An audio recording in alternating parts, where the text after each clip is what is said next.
Hello, everyone. I am so sorry for the technical difficulties.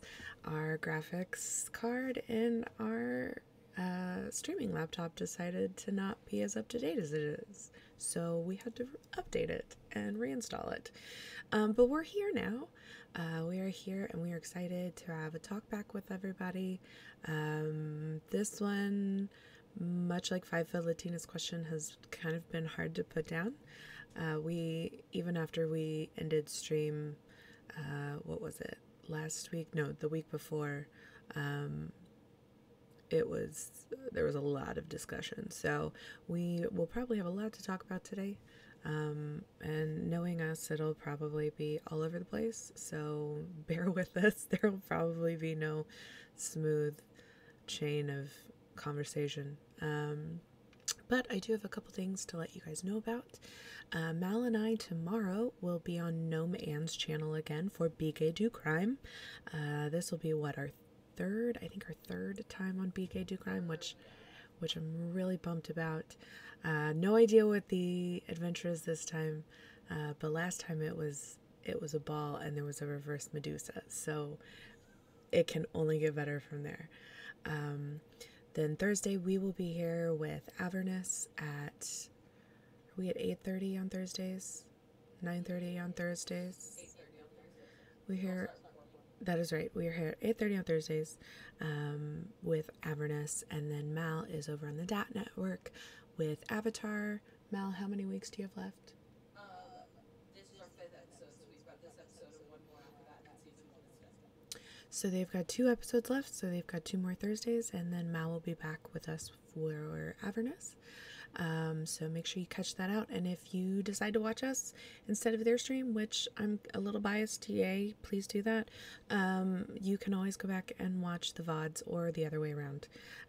They will be up there, and I think I've got everything up to date on both YouTube and Twitch. I'm trying to keep my eye on Twitch so when something expires I can upload it real fast.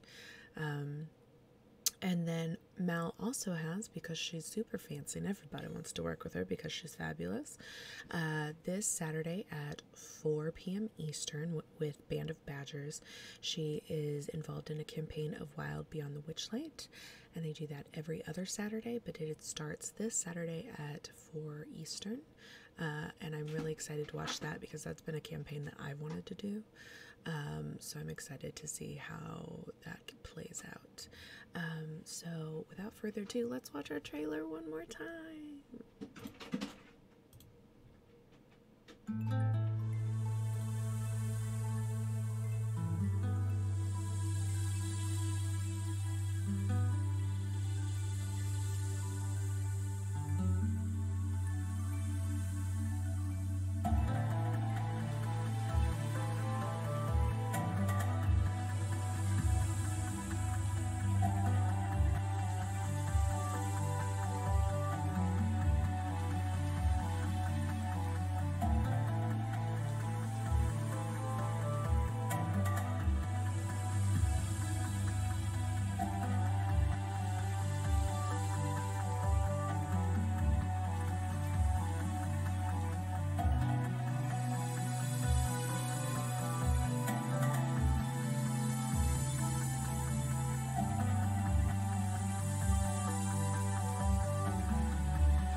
Oh, I am.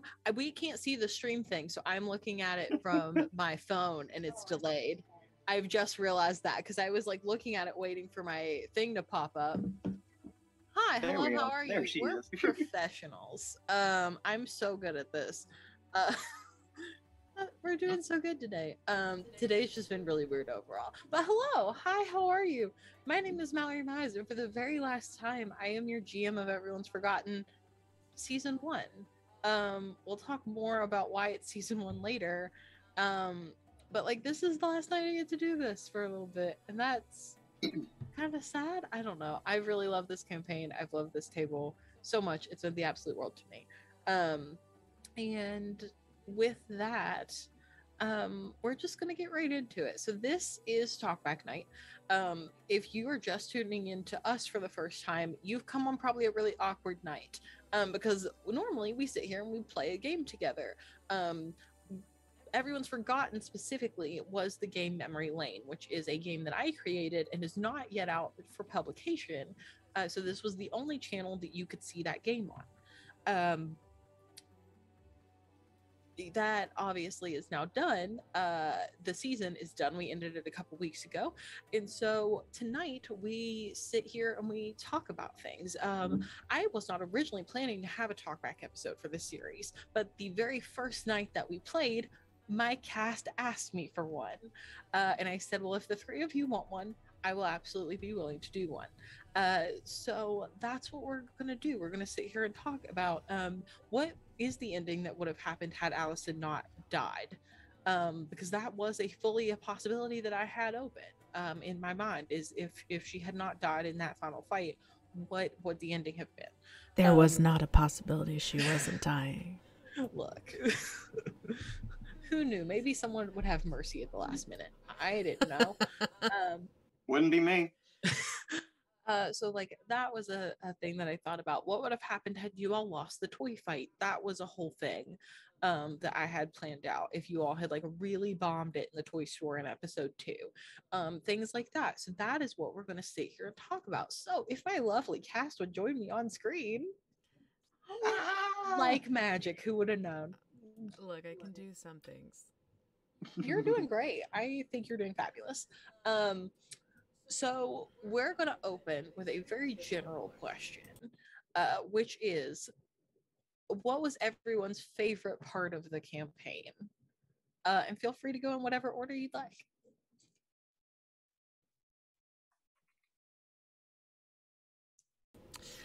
Maybe a super tiny moment. Like, I have so many favorite moments of the whole campaign.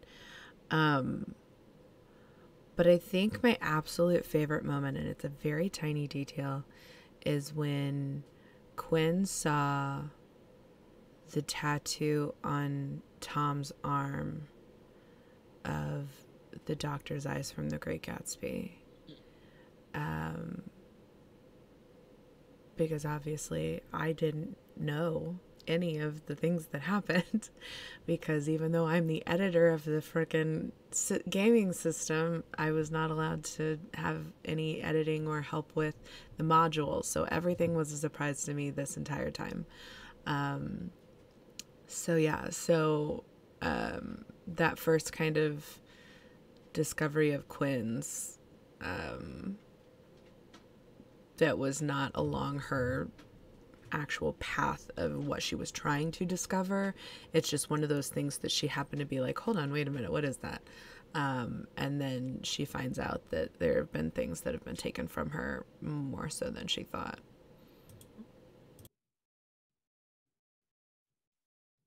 Ryan, Drew. I think for me, it was, and not to say that like what came after wasn't equally as good, but for me, it was just like the cold glass of water being thrown in my face at the beginning of it. Like, you're here getting coffee. You don't really know much what's going on. Oh, hey, also there's a military assault. Go. Like, Yeah. It was a good way to introduce the world. Like, it just forced us in. I liked it. It set the tone really well. Thank you. It was really fun. I guess I'll go with one lighthearted, one more serious one. The lighthearted one, getting that table of ladies absolutely fucking ripped at the Yeah. together. I forgot Like that was that. Did you? I have a picture. I left my body for that. That was I wasn't in great. control of anything. This was just Tom doing his thing. Oh, That was like God. that was the moment that I think I really like kind of found the footing in there. It was Yeah. like this dude's just like about some mischief, and he's like, Yeah. okay, he's just charismatic enough to really pull this off. Quinn's got Maya's art of that moment framed on her wall. She does. Canonically. And the more serious one is like as an only child, it was kind of wild to role play this character, someone who just discovers that there is family that's been taken from him, that there was this closeness that's just it was just so strange to think like, would I be a good big brother and stuff like that. So that really fueled a lot of the emotion of Tom in a lot of these moments. It's like, how would I react to personally having this just thrown at me? And it was pretty overwhelming at times, as you could see in the VODs. Well, in writing it, I wanted to make stuff for you all that would like definitely keep you surprised about things. I never wanted you all to come into an episode and think like I definitely know what's happening today. Did not want that at all. And like to Ryan's point, one day Kylie and I were in the car and we were talking about the campaign and how I was writing all of it, and I didn't really have anybody to bounce ideas off of because you three are the people that I would have bounced ideas off of. And obviously that couldn't happen for this season to like be as organic as I wanted it to be. So we were talking about it in the car, and she said to me, like, when you get everybody in the same place, like we have to have a reason to stay together. And I said, don't worry, I have that figured out. And because from the very first thing I wrote was the reason that you three would have stick together was because you witnessed the same tragedy, and in a town where when you witness tragedy it is like the number one thing to put you on a hit list, there's no reason for you to leave each other after that. Absolutely none. So I was like, we're gonna start as hard and as fast as we can. And that's also why I put you two in the dream with the fire and the falling bodies, because I wanted there to be like some place in your subconscious of like, you found out about the plague and the fire before. Your subconscious always keeps things whether you remember them or not. So I was like, how can I input these things of like your subconscious is trying to tell you what you already know without being so blatantly obvious about all of it. And that was what I came up with. So I'm glad that those things got like very good feedback from you all, because honestly that first night I like right before we went live I was like, I think I'm gonna throw up. Like this is not gonna end well at all. and it ended up going really well. So that was great. And the only reason I mentioned that is because when we started our Triton campaign, which you guys are not familiar with, but you will be familiar with one day, I promise it's going to happen. We didn't, Naeem has homebrewed this whole entire beautiful world, this whole thing. And we didn't, like, he gave things that were happening, but it wasn't necessarily things that meant we needed to stick together. Our party like needed to form. So I spent almost the entire first session trying to get away from Tiffany and Zach's character because I wanted nothing to do with their bullshit. Like, I had my own shit I needed to do. I didn't care that there was a light coming from a volcano. That was not my problem. So I spent the whole time literally trying to get away from them the whole first episode. And so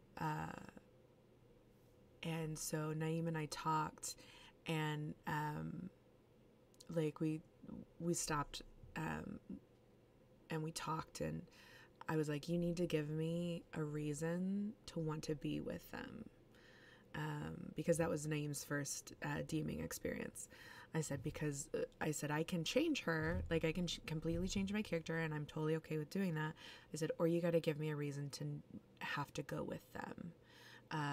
And so just immediately he was like, okay, you find out from your contact in the city that you need to find this guy, and it's the same guy that they're looking for. And so I'm like, all right, I need to go with them. We're going to go find this guy. So like, that was why when we were first talking, I was like, make sure there's a reason that all three of us have to stay together. because if we don't get together, it's gonna drag us along for a really long time. That would have been chaos. God, it would have been so Crazy. awful. It'd just be Tom just off running rounds and hanging out. Getting picked up by the cops again. Quinn just constantly Oh, staying yeah. in her panic room, researching things and drinking. Yeah, I needed Healthy. you all to want to be together as quickly as possible, and I also needed a way to tell that for you all to keep Maya, because what people watching wouldn't know is originally this was a 4-person table, for people not including me, obviously. Ryan's fiance was going to play with us, and other obligations popped up, which obviously we completely understood, and we were like, girl, go get your life, like do what you got to do. But I had designed all of this to be played by 4 players, so I was like, either I very quickly change all of this to be a 3-person game, which was not unheard of and was something I figured I could do, or I gave them an NPC sidekick. They could help with things that would come up, which I'm glad I inevitably went that route, because there were a couple of nights that Ryan had to come in late, just due to work and things that were beyond anybody's control. And for Drew and Kylie to have pulled all that off by themselves, I feel like would have been near impossible to do. Look, don't underestimate us. Team Quam, man. Look, So it turns out we're all great day, fucking every scene day. partners, all right? Look, you are. And We got this shit. Had all problems been solved by emotion, I would have absolutely been like, the two of them could do it on their own. They don't need anybody. Just let us But cry they for were 30 minutes all while you get your notes together. We very got this. physical challenges. So I had designed Maya to be an NPC sidekick, but I have witnessed many campaigns where the NPC sidekick that comes in is like automatically not to be trusted. Fair enough. Because in some of those games they turn out to try to kill everybody. It happens. But I needed the 3 of them to want to keep Maya. So I figured the easiest way to do that was to introduce her through Tom, which worked out really well for all intents and purposes, because I just made her someone who could get you a map of town. And from there, she was in the middle of the fight with you all in the coffee shop. She ended up helping everybody get out, and so that was like the good motivation you needed to keep her. Just to reinforce that, I made sure that she was the same age as Penelope, because I knew that if you all needed an extra clue to Penelope, somebody that went to school with her would have been perfect. So I kept everything sort of as tight knit as humanly possible, because I'm thinking about the like aspects of a small town, which obviously is something I grew up in. Fun fact for those of you that don't know, in the trailer to Everyone's Forgotten, those town shots, like those aerial shots of a town, is the town I grew up in. My brother-in-law took drone footage for me for a school project of the town that I grew up in, and I took those shots and just essentially cut them so identifying features would be taken away. So nobody could be like, oh, I know exactly where you lived as a kid, because that's creepy. But I wanted to put in like some little slice of home, because obviously I don't live there anymore. I have moved states since then. And so yeah, those little clips of the town and stuff are all my hometown back at home. But like I grew up in that small town where everybody knows everybody and everybody knows everybody's business. So even in a place where your memory is erased on a frequent basis, there is not anyone that is unknown to someone.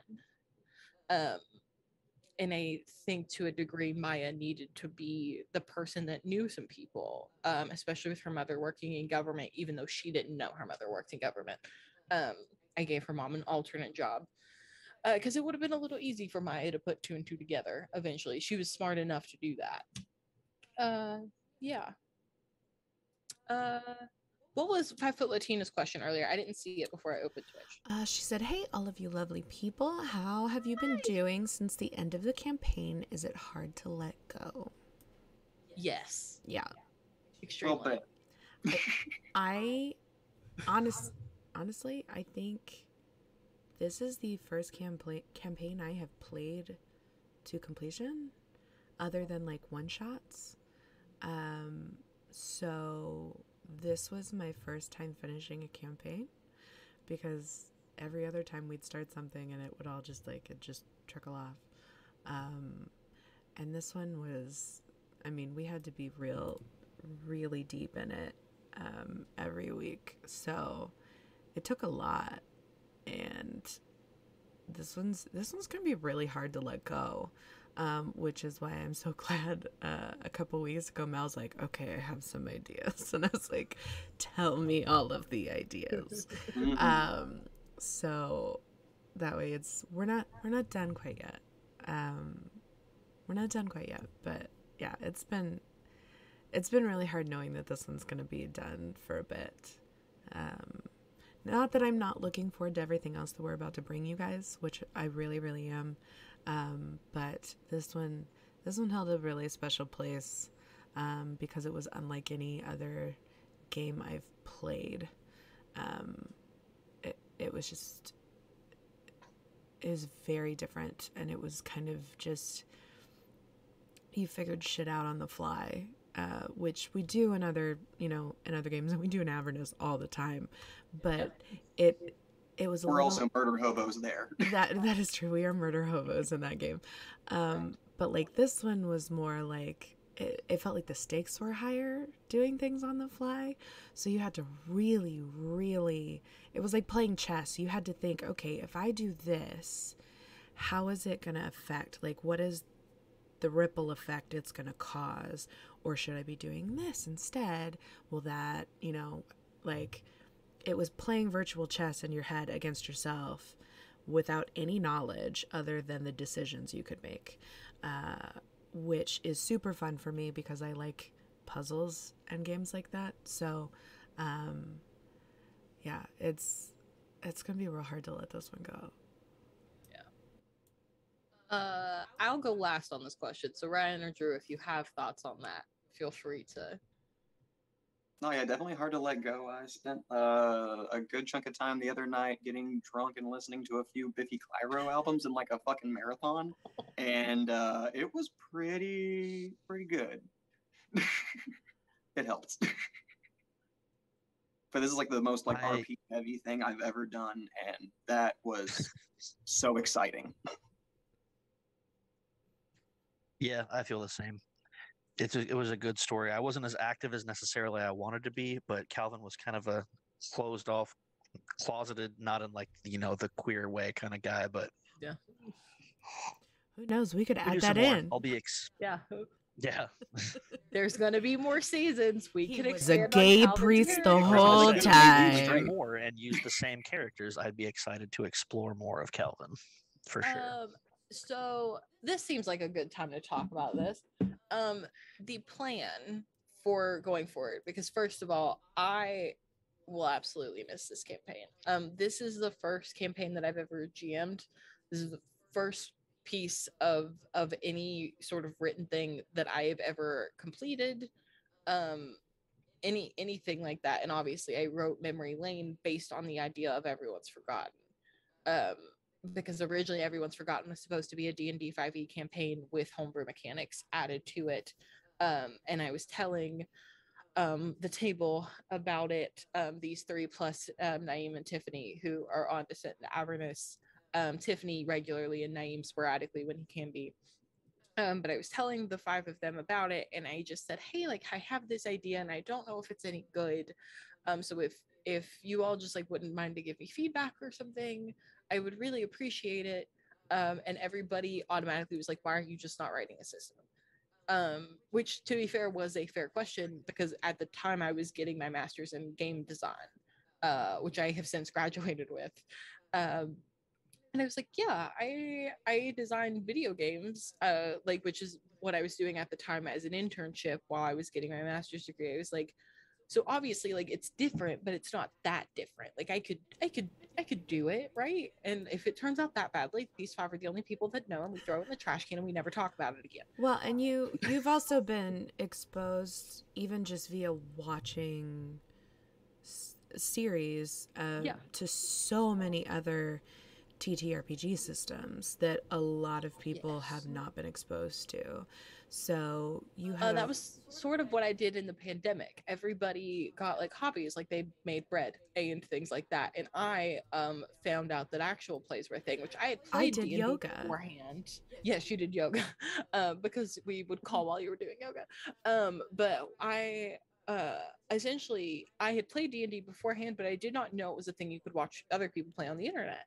And then when I found that, I immediately was fascinated, and it was all I would watch from the time I woke up to the time I went to bed. I also did not know that, and that is why I started watching it, because Mal Yeah, would be like, "Oh my god, I just watched this thing. You have to watch this," and would send me yeah, links. all the time. But I've watched a lot of different systems and storylines and stuff that way, so I felt like I had like enough of a base knowledge between watching all of that and my game design degree to be able to make something. And that's when all of this was born. So it all of this whole campaign as a whole means a lot to me, and I have definitely cried about it, not on the stream. A little bit on the stream, but mostly not on the stream. But with that being said, I have ideas for a season 2 and a season 3. If I can pull off season 2, it will not involve these 3 whatsoever. And season 2 will be an entirely new cast of players. They will be playing in a prequel to what has happened in season 1. It will follow the generation before Calvin, Quinn, and Tom, basically their parents' age. Um, and you will see what happened to Allison Changeland to make her the way that she is. Who was patient 001 that led to the experimentation of Tom and his siblings and Maya. Yes. You will see the like a lineup of sort of tragedies that happened, and you may even see the like very beginning events of some of the things that happened in this season, and sort of the origin to what really happened in everything. And probably the biggest thing that season will talk about is why the Reality Corporation was made. And then season 3 would be a combination of the 2 tables where everyone that comes back, it may not be everybody, it may be like these 3 and like 2 people from the other cast or what have you. And we'll figure that out when we get there. That's a bridge to burn later. They those 4 to 5 or however many will go after Rodney, will help finish rebuilding the town because it'll be a little bit in the future from where we ended, um, and will sort of try to help stop things once and for all, is what the plan is. If season 2 cannot happen, if I logistically cannot make it happen, because the Homebrews and Homebodies cast is small. The only 2 others that we have are Tiffany and Naeem, and their schedules kind of don't lend well to do a longer series like Everyone's Forgotten is. It was They're only very 10 weeks. theater involved, Like, and that's yeah, also that's very exactly. up in the air. Yeah. And like obviously we love what they do and we support them in every way. But I don't want to ask the 2 of them to make a commitment to a show like this, which is like heavily like emotionally involved, as opposed to Descent and Avernus, where like having to keep things week to week is a little bit more Or we just important fuck around in hell. storyline wise. Yeah, the other one, we're all murder hobos and goblins, and that is what it is. But if I can figure out how to pull that off, that is what those 2 seasons will be. If not, season 2, the whole idea is just going to get scrapped. And season 3, what I just described as season 3, will become season 2, and we may expand it a little bit. We'll see what happens, but like that is the idea.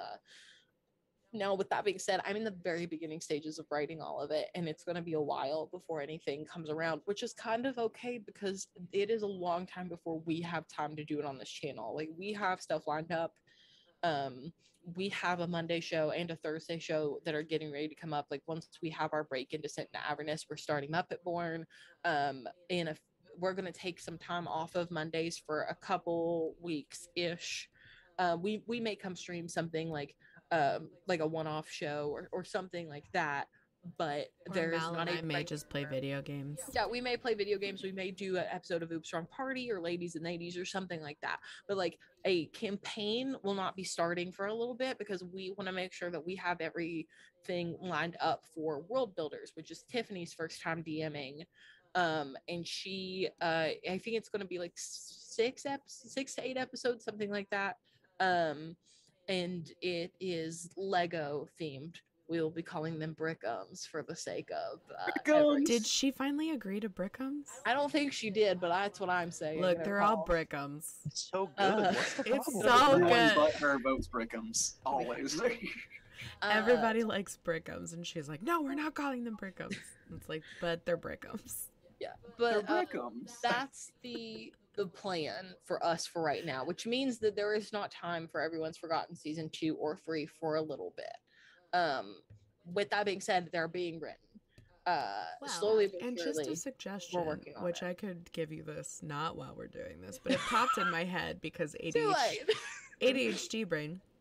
Girl, I You get could it. always flip season 2 and season 3. Well, the So if thing we do is that season the 3, season 3 for this to work in my head the way that it's working, the cast of season 2 needs things that they would learn in season 2 in order to solve what is happening in season 3. that's fair. Okay, that's fair. Just a suggestion. Because I was gonna say we could do 2 seasons of us and we'll then see. figure out the prequel Yeah. afterwards. If we may end up doing it like that. I don't know. I would like to do it with season 2 being the prequel though, just because I would like everything to finish at the same time. That's fair. That's fair. But again, that depends on a lot of things, and that depends on people that want to be in it or also not be in it. There's a very good chance everybody that I ask, like, would you like to do the show, could see one episode of Everyone's Forgotten and be like, absolutely not. More power to I them. highly doubt that. Look, I don't know. I what may people be are biased, but I highly doubt that. I don't know what people are Same. into. But there are some people that hate playing in modern settings, which is totally fair. Fun fact, I hate playing in He modern does. settings. He hates it. And I fucking loved this campaign. This was awesome. Well, I Had guns. you did. You And had computers. You did. You had computers. Tom has a favorite band that actually exists. Yes, that is fair. I think I made it modern for a reason. Because like, to be fair, you could have put in Everyone's Forgotten in just about any setting. It would have worked. There obviously would have been like different technologies that existed in order to create something like White Bite, but for all intents and purposes, you could have put it somewhere else in time. I made it modern for the very reason of the world is a dumpster fire right now. I don't know if you've looked anywhere on the internet or even out your window, but it's a dumpster fire. And I wanted to make something that was very clear on the fact that Just to date this, we've got people smacking each other at the Oscars. I wanted to make something that was very clear of the real monsters in this world are people. You can throw anything at me in a game, and especially in a game like this that deals with like psychological horror type of tropes. And like, absolutely, like, that's a scary thing, like to have like a vampire or a beholder or a whatever. But at the end of the day, the real monsters are people. And what makes it even worse is that most people, either from their point of view, think that they're the good guy, or have the best of intentions and screw it up. And they just make the wrong decisions. They fall in like this very morally gray area in a Mob world mentality. that is, in a world that is very black and white. They fall in a gray area, and they are trying their best to do what they think is going to make the world better, and they just do something stupid. They fall in a vat. Yeah, and like, that's what this whole campaign was. Every villain that was in it either thought they were the good guy, or they were trying to come from a place of they thought what they were doing would fix things, and it just wouldn't. It was just the wrong decision to make. Because I think that's the most fascinating thing about the human condition, is that we are all just kind of put here without an instruction manual. There is no like right versus wrong like rule book that anybody gets. You're just taught what you're taught growing up, and you take that into the world. But the problem is, what were the people that taught you taught, and what were the people were them taught? Like, that is what forms what people think is right versus wrong, and that is what shapes not only like their decisions, but then what happens to the world. And so what happens when you put everybody in a bubble that they can't leave, and they all are just trying to do what they think is the right thing? And that's how I sort of wrote this, and how I plan on going into writing pretty much anything else that I write, but especially Everyone's Forgotten 2 and 3. I am currently also working on writing another story entirely that may become a memory lane game, but also may be used with another system. I've talked to like some people about it, just like to try my hand at writing for another system. um and so I don't know, I'm working on things, but that's like where a lot of Everyone's Forgotten came from, and also like very loosely based on the idea of the video game We Happy Few, if you're familiar with that. I played that for Kylie. We have a Discord server with some friends of ours, where all of us like take turns just streaming video games, and we all just chat during it, and it's like a nice time to like catch up and talk to each other and things like that. And so I on that server I played We Happy Few along with all of the DLC that came with the game. And we talked a lot about that because We Happy Few is a like 1960s ish Britain. It's like an And alternate reality 1960s Britain. it's not like accurate or anything. But it is all based on the idea of like, what if everyone had to take pills to keep away sadness entirely? Like, not antidepressants, but just like anti any emotion but happy at all. Like, you just can't feel anything but happy. And what happens when that happens? Like, what happens in that environment? And what happens more so when you are the one person that doesn't take them, that just flat out says, no, I'm not doing it anymore. And so it follows three different people who that happens to, and how all of their stories intertwine and things like that. And I always loved that game from a storytelling perspective. It was absolutely brilliant game. And when Yeah. you first pitched me the general concept for Everyone's Forgotten, I was like, oh my god, this makes me think of We Happy Few. And you said that's exactly what I was thinking about when I started writing this. And I was like, we have to do this. Yeah. And I think like when I first started writing, I think it was it was closer to We Happy Few. It wasn't like an exact copy or anything, but it was closer than what it became. Yeah, it completely veered. The concept of the only thing that I really think it shares at this point is the concept that something bad happened that everyone's forgotten about. Yeah. With us, that was, spoiler alert, if you haven't watched this series, sorry about it. For us, that was the plague. I won't give the spoiler alert for We Happy Few, but there was an event that happened specifically that the joy pills that everyone takes, it wiped that from their memory, so no one remembers it. But the joy does not wipe their memories. They just forget about it. It just suppresses bad things. It suppresses bad things. So like the really cool thing, and I know we are not sponsored by this game, but the thing that I absolutely love about that game, and I tried my hand at playing it and I got so frustrated I stopped. It was one of those games that I have to watch somebody else play. But it's beautiful because the way stylistically this game is that if you're on Joy, the city streets look clean and bright, and the storefronts are colorful, and everybody's happy and in beautiful clothing and all of this stuff. And then your character, because every once in a while your character has to take joy to like pass through things.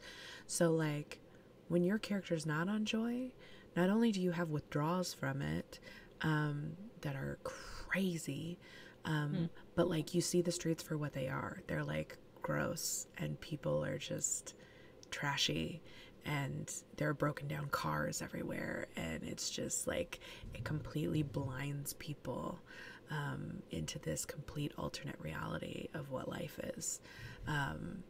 So like I think that was a beautiful inspiration, but I think you went a completely different direction. So, and it was a wonderful choice. I'm just so glad you all liked it, because I said from the very beginning, like, I will be happy if the three of them like it. Like, that's all I wanted. I just wanted something that you three enjoyed playing. That was the only goal that I had. I was like, if I can do that, I've won. Like, that's literally all I need. And you all did. Like, I even after episode 1, when you all were so excited about the rest of it, I was like, oh my gosh, like, I am so happy that they're so happy about this. And it worked out super well. I honestly could not be happier with how the season went. Now there are things that I would go back and probably do differently now. Not big things, but like small things that I thought like, oh, I probably could have done that better, or I could have like introduced that idea better or something like that.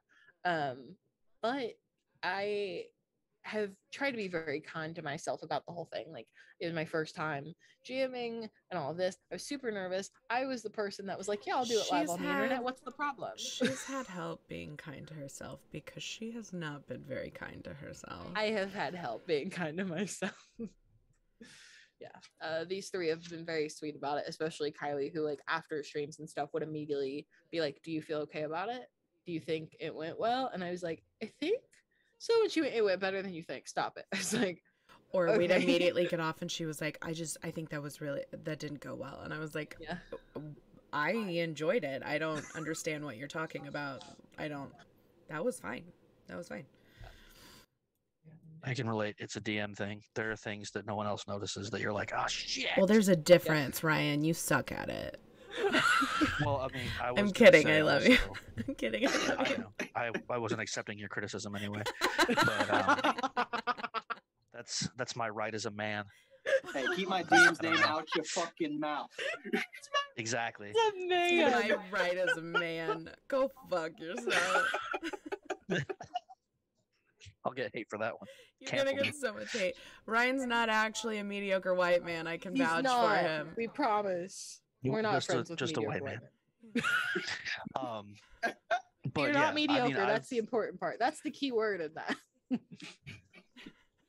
I've DM'd for a while. I've done it for years. I have a few campaigns completed campaigns under my belt, which a lot of people don't have. But you did a great job, especially for a first time thing. It was also, I don't usually do the homebrew thing because it's harder. It's a lot harder. I don't do it for a reason.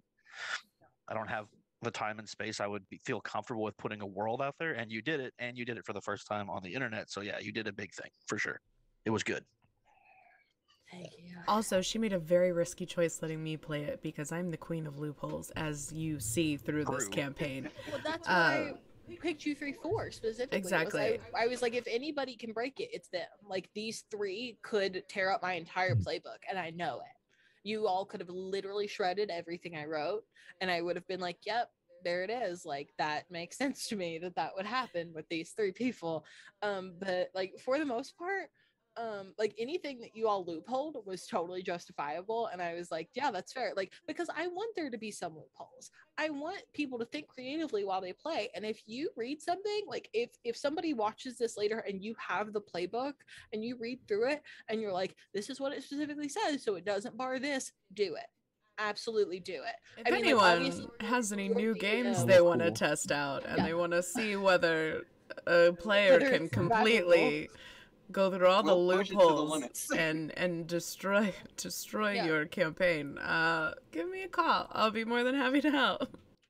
Like, obviously your DM gets the final decision on whatever hijinks you are trying to do, but like, as that's fair. Of of the game and as the person that wrote it, I was counting on you all finding those things, because I think that's like the most incredible and fun thing to do, or to like just take random items from your inventory and do something different with it. Because like in an episode of Be Gay Do Crime, my character had a bag of 1,000 ball bearings, and I released them into the street to trip everybody. And I was like, I know whoever like put this in the sheet. My favorite was the question of what are ball bearings, and I was like, they're like tiny metal balls. What? Well, what do you do with them? And I'm like, they're usually like they're used in like, you know, like joints and things with like. Yeah, and I was like, that is not what I'll be using them for. And she's like, are they like enough to trip people? And I'm like, I mean, like they're very, very tiny. It's like they're not marbles, but I mean, yeah, I guess. She was like, I'm gonna throw these in the street. Yeah, I like messaged her all of that, and so then on the show, Anne was like, it's your turn, and I was like, oh, okay, so I have this bag of 1,000 ball bearings, and she immediately just went, and I was like, yeah, they're all going in the street. Everybody trips. I don't like that's what's happening. If you want to watch a good goddamn time, I cannot stress this enough. Please watch Be Gay Do Crime. The first episode we were ever on, which is the one that she released the ball bearings so people would fall over in the streets. I invented the game Whack-A-Mage because we had to figure out who we didn't know which mages were doing the concentration spells. Yeah, and we had to break all the concentration anyone spells. Dressed like a mage, which we were at a party where people were like dressed in costumes. So we even hit people who weren't mages. Everybody just got hit if they were dressed like a mage to make sure that we could break as many of the concentration spells as possible. And then last time... What was the like big thing we did last time? Oh, we accidentally we didn't reverse accidentally. Medusa, or the fact that we killed that prince in the bathtub. We killed the guy that the person who like hired us or drafted us to help them was supposed to assassinate, and we were locked in the room with them, and I was like, we gotta keep him quiet. So Mal's like, I'm gonna stab him, and I was like, oh god, okay, I guess I'm gonna stab him too. So we basically took care of the job for her. I was worried that we were gonna get in trouble, and Mal had none of those worries whatsoever. That character was the love of my life. She doesn't know it yet, but she is, and I'll get there eventually. Supposed to be making a reappearance this game tomorrow, so this will be love of my life. Like, let's go.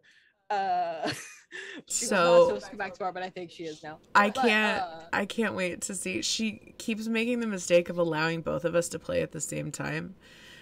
Because actually this month I was supposed to play in the first game and Mal was supposed to play in this game on Tuesday. But somebody dropped from my game. Yeah, both games somebody dropped. So Mal was like, I was like, oh well, Mal could play for our game, and she's like, yeah, that's great, bring her in. And then this game someone dropped, and I was like, hey, do you need another player? Because I'll play again. And she's like, yeah, come on. So she keeps making the mistake of letting us both play at the same time. That was what I wanted in the rule book. Was I wanted things that you could look at and be like, what if I did it this way? And if I have not expressly said don't do it, see if I care. You go forth with my blessing. To do crazy shenanigans. I love that. That's one of my favorite parts of D&D, even in serious, or like D&D and other tabletop games, even in serious campaigns like this one that was like very emotionally heavy. I had multiple people cry in this campaign. I still 100% of the time like encourage creative thinking. I think it's one of like the coolest things that role-playing games teaches is creative thinking and like how to think very quickly in stressful situations and things like that. Go forth with all of the love in my heart for when you do something stupid and you're like, this is what I want to do. All the love in my heart. Go for it. All right, sure. We have a question from Hours Without Sleep. Hello. He said, did you think the memory recovery mechanic would be used more by the players? Yes. I 1,000% thought you all would want to use that more. I'm going to be perfectly honest. I just kept forgetting about it. There was one time though that I you was- didn't use it that we talked about. I after used the it multiple times toward the beginning. Yeah. But my problem was I was so paranoid that what happened to Tom would happen to me, and my memory modifier would drop so low. Yeah, would drop so low. So I was so paranoid about using it because I was like, fuck, if I fuck this up, like, it's just gonna keep getting harder and harder through the game. So there were some times where I was like, I'm not gonna use it. I'm just gonna try and figure it out. And then there were other times that, like, I should have immediately been like, I'm making a memory roll, and just didn't even think about it. Yeah, that's on me too. I developed the impression somehow that it was like triggered by things going on and not something I could actively do, but that was on me and not ever anything that was actually discussed. Just like something I thought of, and it stayed that way in my head. We just fucked it up. Oops. Yeah, because there were a couple of times that I had asked Kylie specifically about it because we lived together. So like obviously that she is who I speak to the most. Yeah, we debriefed after each episode. Yeah, we like the four of us like would talk after every episode, but like even past that, like until we went to bed, essentially Kylie and I would talk every week about what was happening. And there were a couple of times that you looked at me and you were like, I really thought about asking for a memory check, and I was like, then why didn't you? And she's like, because I'm so scared of tanking my score. And I was like, but that's the beauty of it, like you do it again and you can get it back up. It's my competitive nature. I don't like losing, so like losing points in my memory modifier felt like losing to me, even though I could gain it back. So yeah, I should have used it way more than I did. And Same. I think it would have made, at least I think if I had just sucked it up and gotten on with it, I think it could have made Quinn's story deeper, especially like when Quinn confronted her mom about her dad's death. I could have done a memory check to see if she was lying. Things like that. I think it could have given Quinn's emotional moments more depth. And I should have used it more because I got mine up pretty high through those first couple episodes, and then I just I got scared to use it because I didn't want to fuck it up. Yeah, it wasn't something that happened nearly as often as I probably would have liked it to, and I thought about calling for more of them, but just with the way the story was going, I was really enjoying it. I did have some other memories planned should you all have asked for things, but like I also realized that they weren't imperative in moving the story forward, so I was going to kind of make those bonus things that you all got, if you all wanted to take the risk and use them. But the whole reason the memory mechanic was kind of crafted the way that it was that even if you did pull off something like what Drew did somehow and plummet it, which is not something I thought of happening at all, at least not as quickly as he plummeted his. It was so fast, and it was so rough. It was so fast, but we had talked about it outside of stream. Drew and I had talked about it, and I was like, look, the way to get it back up is just ask me for more, because like the DCs to a lot of these are super low. They're like 5, and if you can hit a 5, that's wonderful. You've done your job. And so that's how we ended up getting his back up, was we had talked outside of stream, and I was like, you just have to ask for them, and we will figure it out. But like I had the memory of Luna and Teddy's engagement was something that you all could have found out about. Oh, fuck. Like there were a few little things like that that were like bonuses, and like maybe someday like that will pop up again. Like there's always the possibility of memories coming back around, because the beautiful thing about a memory is you never think about it just once, ever. When in doubt, make us make memory checks. Yeah, exactly. So but yeah, I would like to, in season 2 and 3, make sure that there are more of those done, And like a part of that is on me as a GM of thinking like, hey, these are just bonuses, like they don't need them to get through the story. But like I had you all do a couple near the end that were really helpful, and I was like going to make you all do one in the final like bunker, but 5 Foot Latina had gifted you all one, and so I didn't need you all to roll for it. It was Tom just got to have it, and it was like one of my favorite concepts of one was essentially you all having to look at these TVs and then Tom remembering every instance of a failure of how you all got to number 38. That one was wild. Yeah. That was cool. That one was really rough. Yeah. I almost asked for a second one in there, but we were running low on time. Like that night, we were just running really late. The night of the finale, because I almost had another one that would have also probably been for Tom, because he would have been the only person to set foot in this bunker before that day, of being in the medical room with his sisters. Oh damn. That almost happened. God, you would have cried so hard. Oh, you're so hard. The information that you would have gleaned from that, I will keep to myself for now, because I think it will become imperative going into storylines later. Hell yeah. Especially when we talk, which this will be a season 2 thing, or maybe if I have to rewrite the whole thing and we can't do the separate cast, it'll be season 2 version 2 or something. But season 2 could all just be about, memory checks. honestly, season 2 is just memory checks, and that's the whole thing. We sit here for 3 hours every week and you only do memory Everybody checks. rolls memory checks. That's what tells the story. But it'll kind of become imperative for not only the patient 001 storyline, but sort of the wrapping up of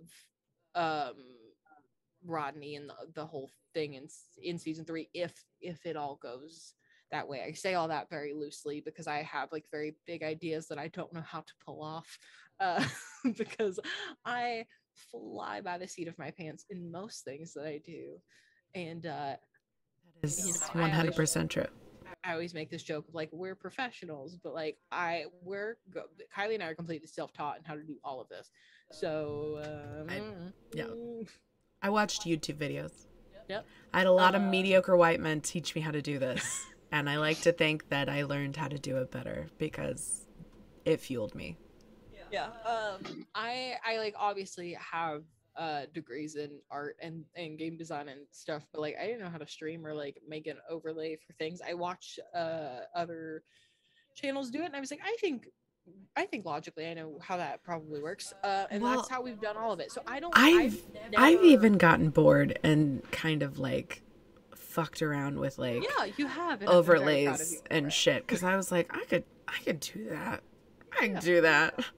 Yeah, but we like we're self-taught. So like, but the reason I say all that is like in putting together something like a prequel season, there's a lot of work that goes into something like that, because there is an established storyline that it needs to line up with.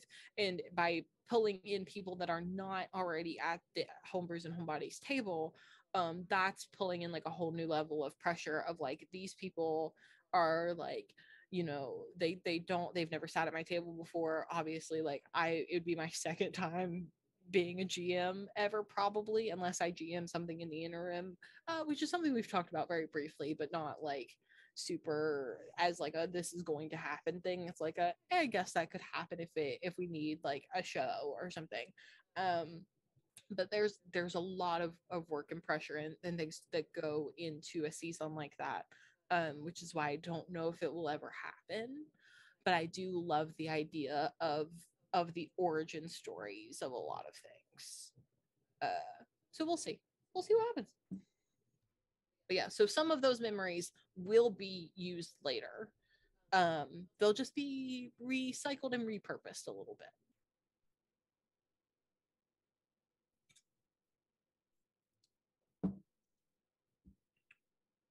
What was your favorite moment? I don't think you ever said it. Oh, mine? You didn't. I did not.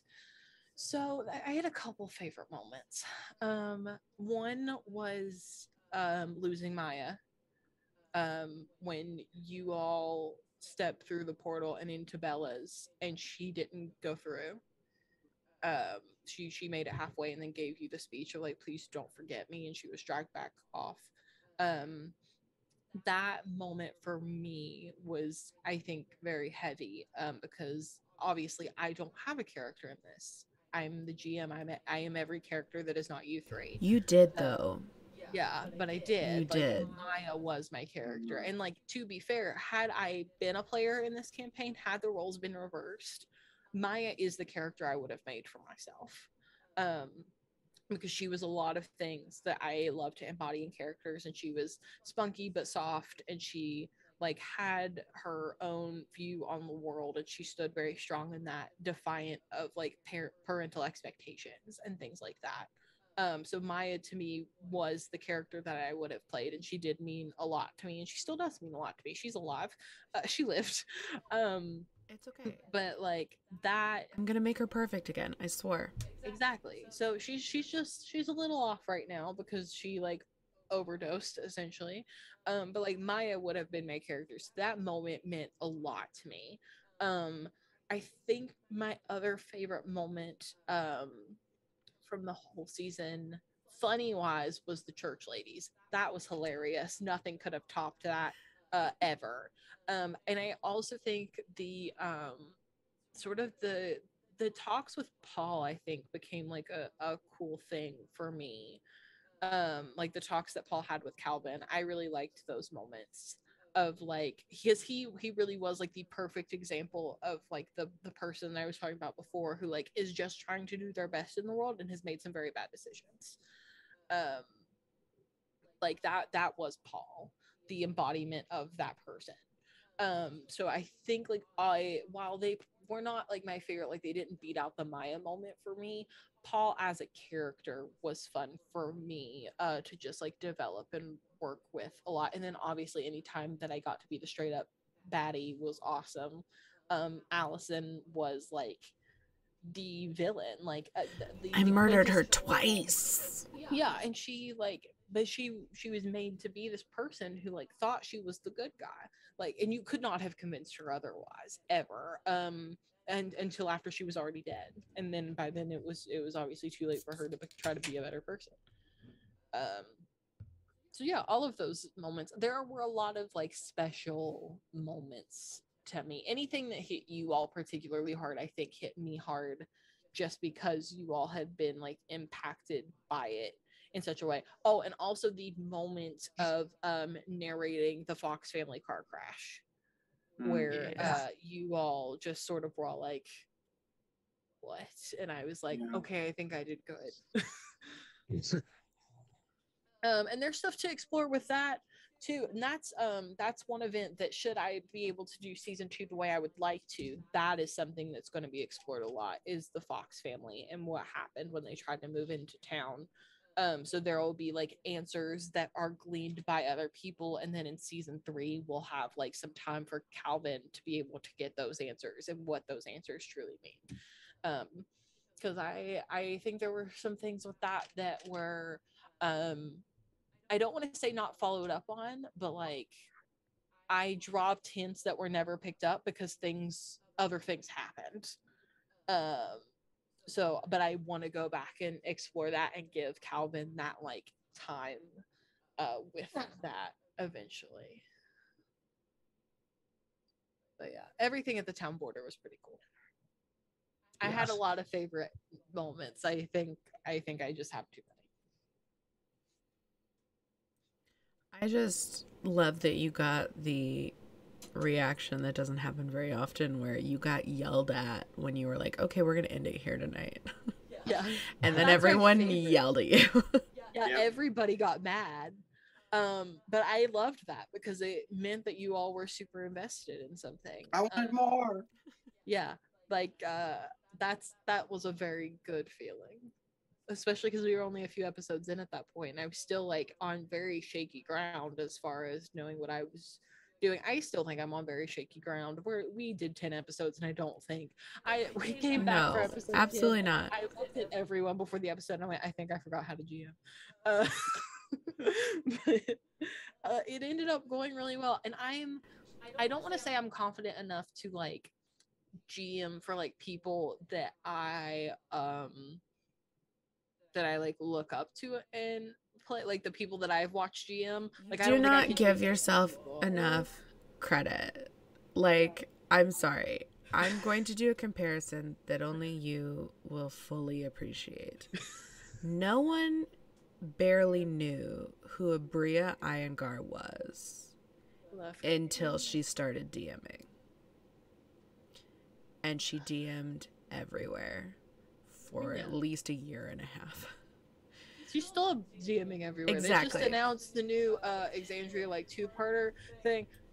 Just saying, if y'all haven't watched it, Exactly. I don't watch Critical Role on the regular. Blasphemous, I know.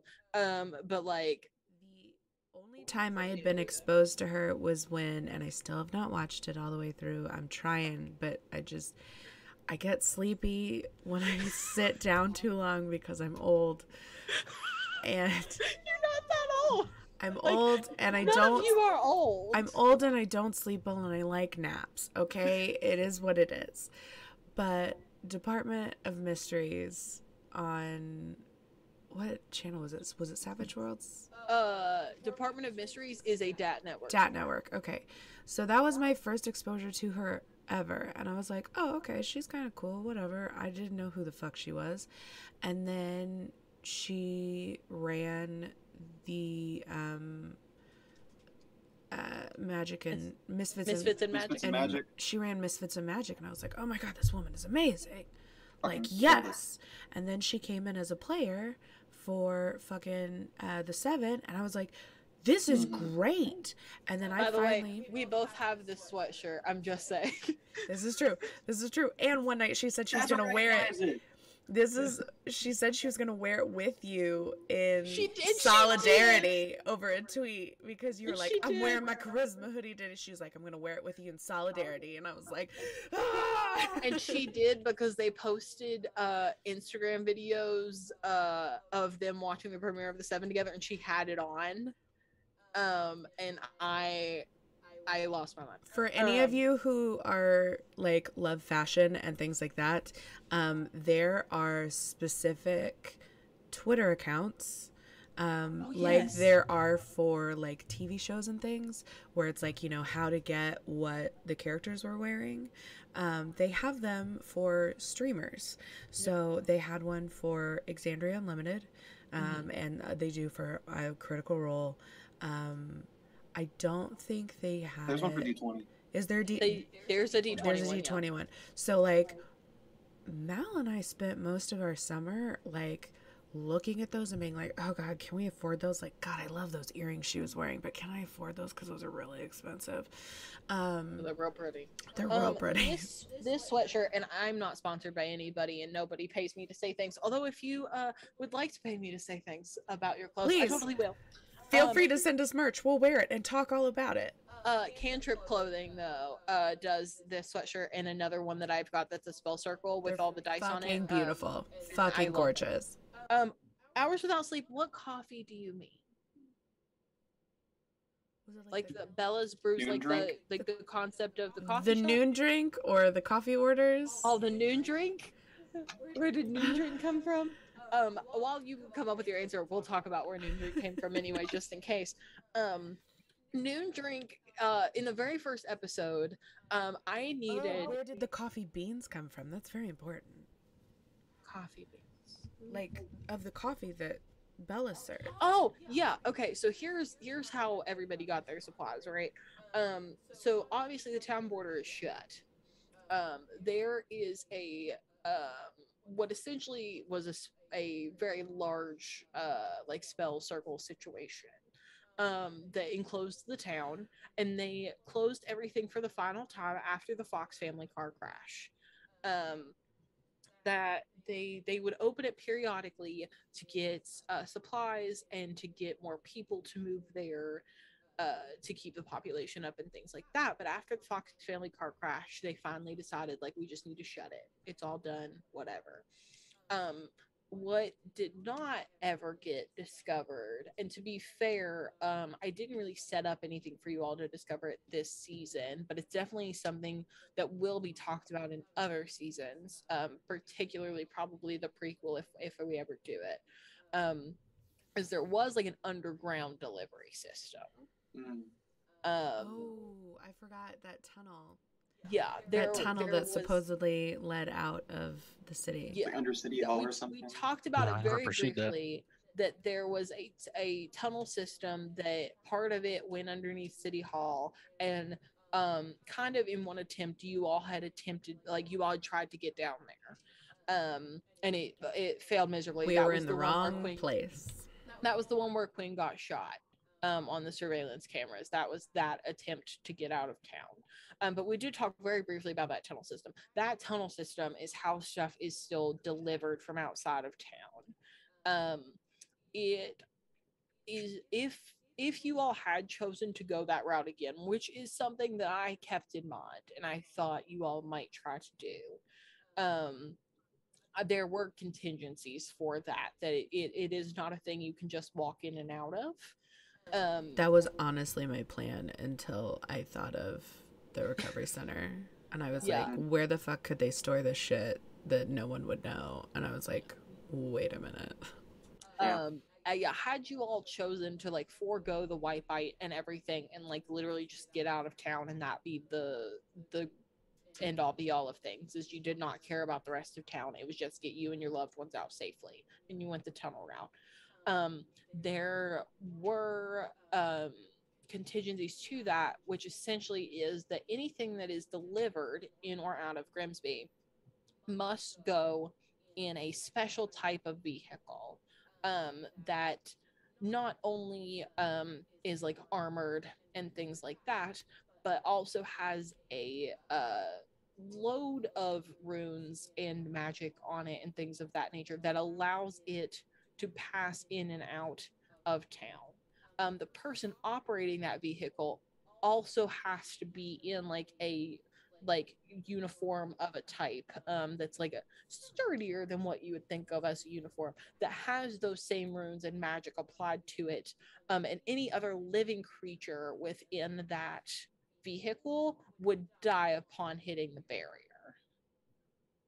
So it was not just as simple as you all walking out and walking down the tunnel. There was that magic that would have caused, it would have to you all essentially caused the same damage that the border at town would have caused, and you all would have witnessed one of those trucks going through, and with some memory or investigation or whatever type of checks you all wanted to do, you would have gotten to the information of like, you have to be wearing this type of uniform and or be in this type of vehicle and wearing this type of uniform to get out.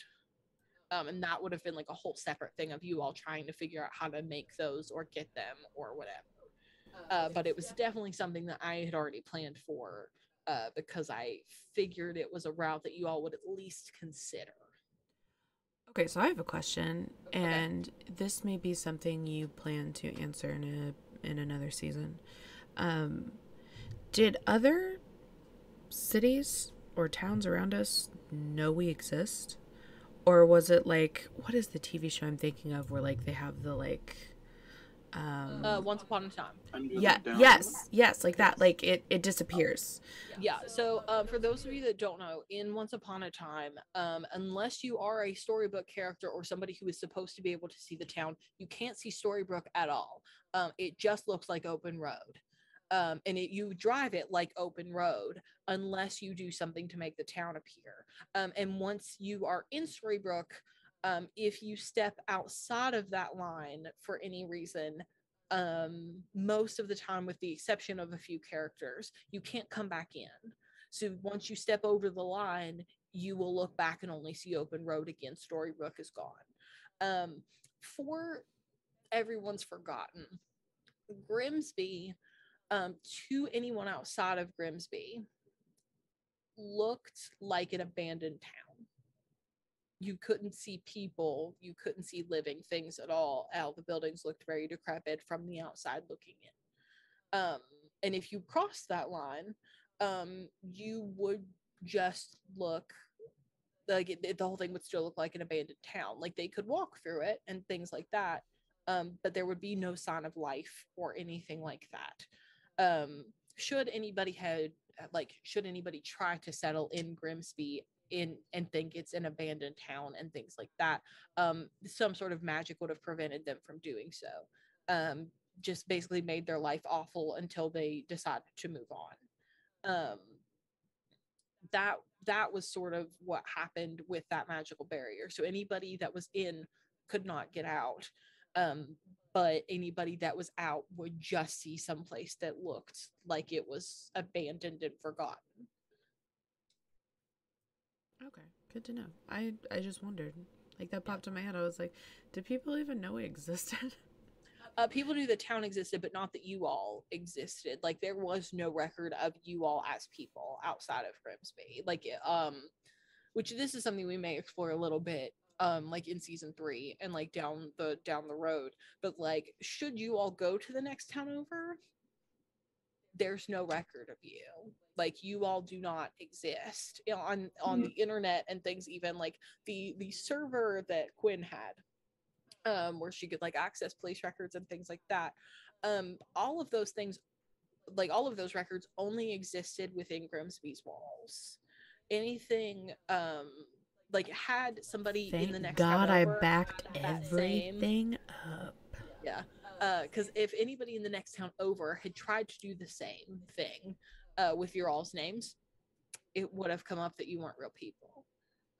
Like your records would not have existed. It would have said like there is nobody named Thomas Weaver within like so many miles of you or something like that, because Thomas Weaver is a common enough name that someone in the world would have had it, but like it wouldn't have been anybody near there, and it would not have popped up as the Tom that we know with the tattoos and the long hair and the things like that. All of that is just... Now, the records you would find outside of Grimsby, that would still exist, are those of the Fox family, because they would have still like they existed before they came to Grimsby. Anybody born and raised in Grimsby would not have existed to anyone else outside of it. But there is a record somewhere out there of Calvin as a child. Take that. Yeah, I'd write that down. Season 3. Season 3, Quinn is going to have a giant backup, multiple external hard drives, and be like, hi, this is all the information about all the people you need to know. Here you go. Just hand them out. Yeah. Yeah, it's that sort of thing, because I wanted Grimsby to very much be its own bubble. Like what is a world when the things that were crafted inside of it aren't really real outside of that bubble? Like obviously they exist, they are real, like the buildings that you all were in, the people you interacted with, it wasn't some dream or something like that. Like it's not lost, but like it's outside of that bubble, outside of the people that know about it, is it still real? It's very much the concept of like the world is so vast, like there's no way that you can know all of it, but just because you don't know about it doesn't mean it doesn't exist.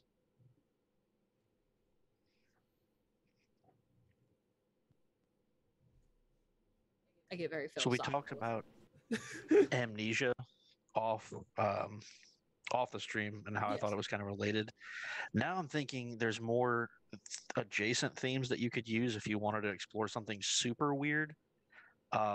Check out the book. It's one of 3, but the book Annihilation. I can't remember who wrote it. There was a 2017 movie that was based on it that was okay. It was all right. But the book is super, super weird, like sci-fi, horror, suspense, mystery. Mal's not a reader. And it's got a lot of... It's giving me the same vibe. I read a little bit. I read a little bit. I've actually been getting back. Use I the wanted to get audiobook. back into reading because there's a series. This is totally unrelated. But there's a series that I found when I was like younger, like early high school, probably, that I never finished. And I thought about it for the first time in years last night, Girl, and I'm trying to audiobooks. find it now. Audiobooks. Or audiobooks. But yes, DM me, like send me the name of that, and if you can find the author, and if all else fails, I'll listen to it as a podcast at work. It'll be great. You put in an audiobook, you just listen to it through work. That's what I did when I was still in Evansville, and I got through so many books that way. Jeff Vandermeer, that's who wrote it. Okay, yeah. Yeah, cool. No, I'll I'll send it totally to look you. at it. Maybe I'm always on looking for more Mondays inspiration. we'll play some of the Amnesia games. Oh, that could be Bro, We I'm could do so that. in. I'll just watch it. I'll just have a video screen for I'll play it. watching, and you can play it. I'll play it. We've talked Once about my some different friendly horror neighbor- games that we want to play. My My friendly friendly neighborhood. neighborhood. The minute my what is it? My family neighborhood. Friendly neighborhood. Friendly neighborhood. The minute that game drops, I'm just letting you We're all playing know that is streaming on this channel. I am not playing that game. I will be here purely for reaction purposes. Because if you could have seen my reactions through the like 5 different demo plays we watched, it was great because I'm not gonna lie, like puppets don't freak me out, but people in costumes freak me out, like big puppet like costumes. So when they're life-sized people, it's terrifying to me, and I wanted nothing to do with it. And she was like, no, we gotta watch this demo game. It's gonna be so great. It's like Sesame Street, only like scary. I was like, how does that sound great? At what point do I think, yeah, I definitely want to watch scary Sesame Street? It's like if Sesame Street and Resident Evil had a child. That sounds awesome. I'm not gonna lie. So good. It was they were fucking awful to sit through because they're terrifying. But the game is gonna be so good. It's gonna be so good. It is one of my favorite demos for a game I have seen in a very long time. And I am very excited about it. So, if you have Steam, go on Steam, add it to your wish list. Apparently, because at the end of the game, the creators like put in a like part where they speak to you through the game, and they basically are like, "Hey, add it to your wish list," because I guess Steam's algorithm is the more people who add games to their wish lists before they come out, it like promotes them more. So look up some videos, or if you just like the concept that we're talking about, go add it to your wish list on Steam, and help them get some more push, and maybe they'll get their ass in gear and release it a little earlier. They said sometime this year. They still have not put a date out yet, so God damn it, put a date out. We want to play it.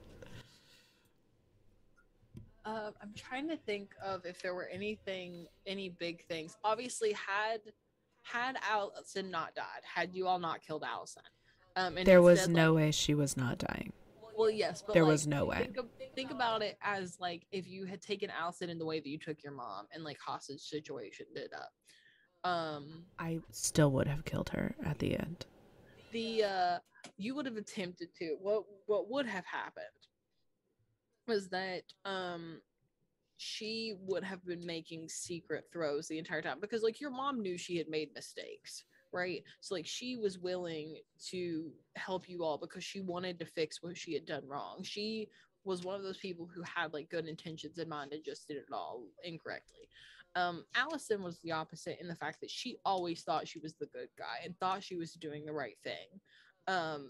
Which obviously she wasn't, but you can't help how people see themselves sometimes. So what would have happened is that she would have been making throws the entire time trying to get out of the cuffs. And she would have attempted to escape. Had she been unsuccessful, you all would have murdered her, obviously. God, I would have murdered her so much harder than I murdered her. So hard. If she had been successful, everything with Rodney at the end of the game would have been replaced with Allison. And Allison would have been who you all needed to finish up everything. I'm glad we But y'all murdered her, because if we had ended this game and she had not died, I would have flipped fucking tables. Yeah. And I would probably refuse to play season 3. Because fuck that bitch. Yeah, that's fair. Fuck that bitch. If you all had lost the toy fight in episode 2, one of the dolls would have found a way to hitch a ride with you all, and would have stayed around for a very long time. Nope. I would have burned my goddamn house down with my server inside. I would have been like, well, years and years of work, fuck it, creepy doll, set it on fire. We have not explored this on the channel, but I have explored it in other games. I love the trope of creepy dolls and toys. I think it is so fun. No. All Wait till Muppet Born. Childhood remnants and stuff that are haunted. I think that's fascinating, and it's like such a cool horror thing. I know like a lot of horror movies do it nowadays, and it's not always done in a way that I think is cool. But I love like that idea of things, and so when I needed a place for them to go, to find like the journal between Kat and Aubrey, I was like, what if I just did a toy store? Go back and watch that episode, and I want you to know I had no idea what was going to happen. So the anger that is thrown at Mallory is all very real. Is Kylie anger being thrown at Mallory, not Quinn being pissed. That was me just being irate. Yeah. Because we have had conversations about this. And the thing I don't understand is when I was little, I loved to collect porcelain dolls. Like, that was my thing. I collected porcelain dolls. And now, most terrifying of all. I think they're so fucking creepy. I think they're the creepiest things. My grandmother even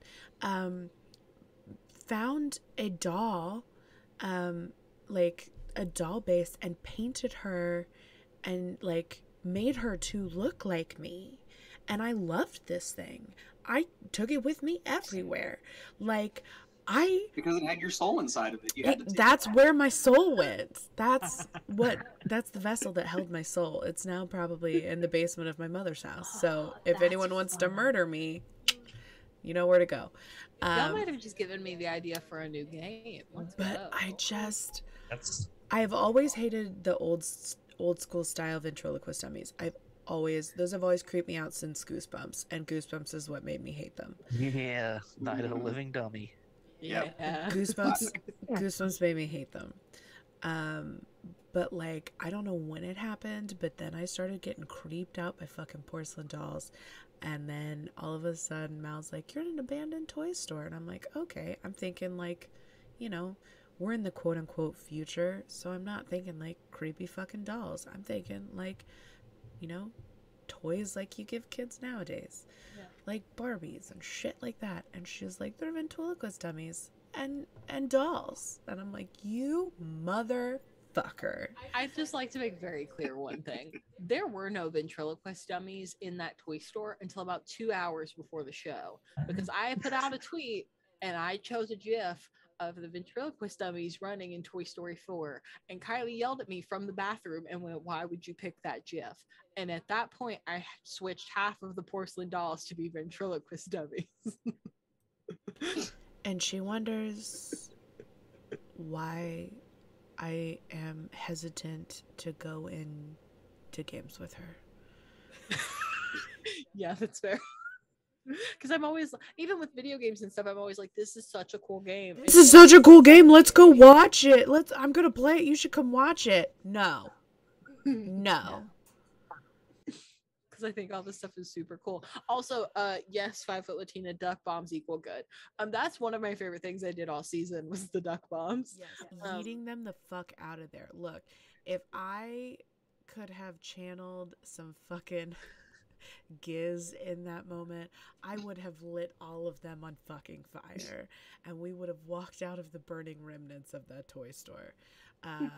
But unfortunately, fire was not one of my gifts.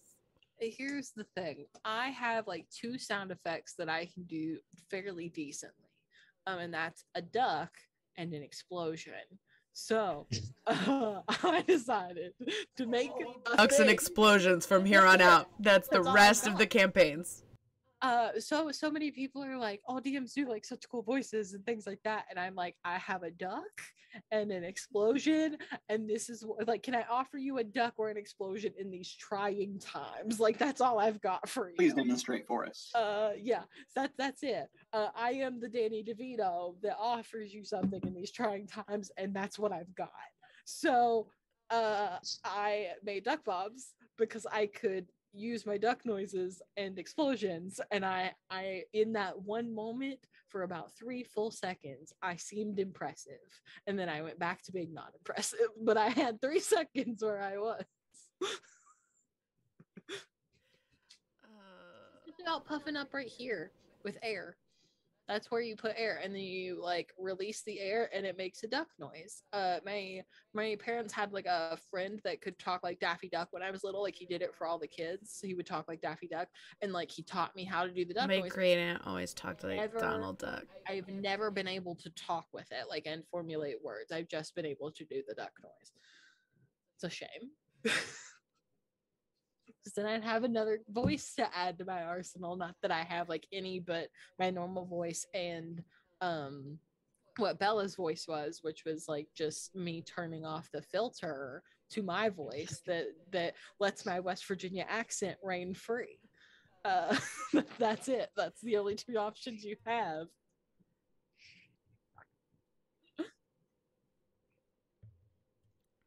I was going to early on, like first episode, I was going to see about resisting the wiper folks who were coming through to Bella's, because I didn't know how serious a threat it was at first. How bad would that have been?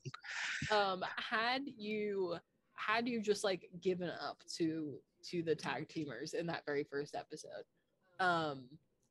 I had a plan. So I had essentially told myself that if it happened in the first few episodes, you were essentially going to be inside the rehab center and be playing alone for a couple episodes. We would have gone back and forth between the 2 that were outside the rehab center and you in the rehab center, and you would have found Luna cool. very early, and that whole storyline would have been completely different. Well, shit, I should have done that. That sounds cool. I won't lie. Much like the memory modifier, I was terrified I was going to get wiped. And that's what would have happened after episode 3. I told myself if within those first 3 episodes you all did something to get wiped, I would let the rehab storyline happen. If it happened after that, you were straight up getting wiped and you were starting over. Same character, but you were getting wiped and you had to relearn. I was everything. So paranoid. Which was like an acting thing that I was going to be asking of you all, because obviously that includes like that you can't metagame it, because you as a person have this knowledge but your character does not. But like you 3 are all very good about that, so I was like, that wouldn't be the worst deal if we had to do it that way.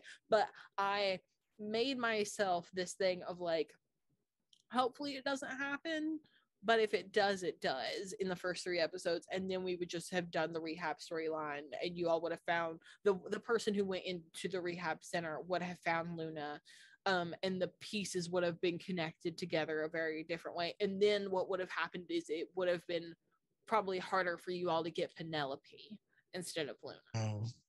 So it still would have been hard to get a sister, but Luna would have become the easier one, because you all probably would have tried to do a jailbreak situation after that. Like if Calvin had been the one to do it, Calvin would have been released after a few days, obviously, to go back to his normal life.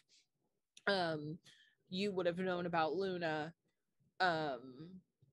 If they had done the process right, you wouldn't have known about Luna, but they were going to do the process wrong. You would have known about Luna.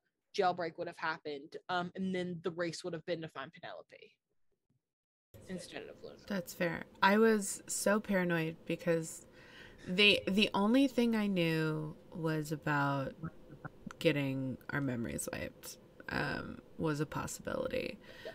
So I built into my character a failsafe that I would have to figure out in order to get myself back on track. That was the only kind of one up I had, which I guess Drew technically did the same by having the tattoos. I don't know if Ryan built something into his character, but I specifically built in the handkerchief with the quote on it, the Gatsby quote on it. Brian would have had a way, though. He just didn't know it. I had backup plans for all of you, just in case. Obviously, Quinn's was the handkerchief and having all of that set up, and all of that. So that was yours, and that was easy. Tom's was the tattoos, but Drew and I had specifically talked about he got to pick one tattoo, and the rest were all up to me.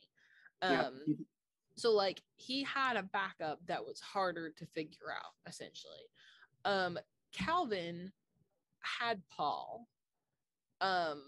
Because again, Paul was this person that was just trying his best, but just screwed up constantly. Had Calvin been wiped and then came back, the conversations that happened with Paul would have gone very differently. And they would have been that Paul had essentially just reached the point of no return with his own guilt, and thought that the only way to make that right was to try to fix what he felt he had helped to cause, and his first step in that would have been to help Calvin. So Paul would have told Calvin, obviously not everything that Calvin knew before, because I doubt Calvin would have shared everything with Paul, but like he would have at least been able to help him go in the right direction to find you all. So I had like the first stepping stone figured out. Mal had a way to save your ass because you didn't think of one. Well, I wanted to make sure that, because obviously playing with memory is a risky thing and it could have stopped the whole story from progressing. Had one of you lost your memories and didn't have a way to get back to the group, that was my job to get you back there. Yeah, and you also had Teddy. But like I technically would have had Riley, but yeah, and you would have had Riley. Everybody had an NPC that could have helped them get there had what they put in place not worked. But I knew that there was a possibility of one of you getting wiped. I also knew that had one of you gotten wiped and there wasn't a logical way to like get you back to where you needed to go, because Tom told Teddy pretty much everything. Like that one was the lock. Quinn and Riley shared a lot, but Riley was also a police officer, and we had talked about Quinn and Riley's relationship as being like Riley would let Quinn get away with a lot, but not everything. Like there were some things where he had to draw the line and say, this is my job. So I knew as GM, it would be my job to get you back to where you needed to go. So I wanted to make sure there were fail safes to do that.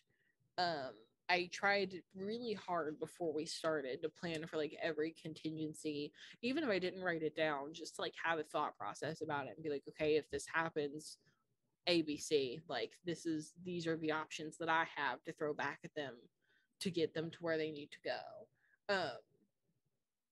I tried really hard to do that, especially with you three, because like I said earlier, you three were the three that could have broken my game the easiest. So I was like, I have to have a contingency plan of some sort. And thankfully, I trust myself enough with making things up as I go that if I hadn't thought it through already and you all had somehow screwed over something, I had enough confidence in myself to at least make up half of something that could get you back to where you needed to go. And then I would figure out the rest as we went. But I didn't need to use that for that purpose. I did have to use it for some things, but not for that purpose.